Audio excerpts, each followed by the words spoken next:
যুবদল তার প্রতিষ্ঠা বার্ষিকীটা মহৎ কাজে ব্যয় করতে চায়। যুবদল তার প্রতিষ্ঠা বার্ষিকীর আনন্দ মানুষের কল্যাণে ব্যয় করতে চায়। যুবদল তাদের এই প্রতিষ্ঠা বার্ষিকী জন্মদিনের যে আমেজ, জন্মদিনের উৎসব, তারা গান বাজনার মধ্যে না দিয়ে তাদের অর্জিত যে অর্থ তারা টুকটুক করে সবার থেকে কিছু কিছু নিয়ে তারা তাদের এই সঞ্চিত অর্থ তারা জনকল্যাণে বিভিন্ন রাস্তাঘাট উন্নয়নের কাজ করে। আজকে যুবদলের যে প্রতিষ্ঠাবার্ষিকী অনুষ্ঠান সত্যি একটি সফল হয়েছে আমি মনে করি।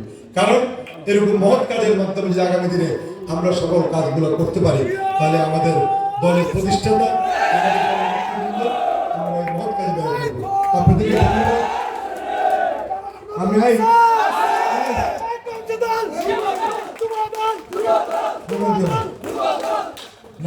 নামাজ হচ্ছে, নামাজ হবে। আমরা বক্তব্য দীর্ঘায়িত করবো না, আগামী দিনে কথা হবে।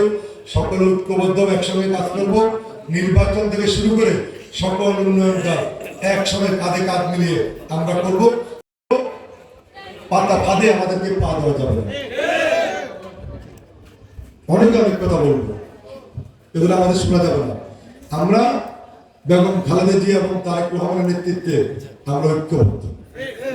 বেগম খালেদা জিয়া এবং তারেক রহমানের নির্দেশনায় আজকে 7 বছর এই ভেরিয়াকে নেতা কর্মীদের সাথে ঐক্যবদ্ধভাবে কাজ করেছে।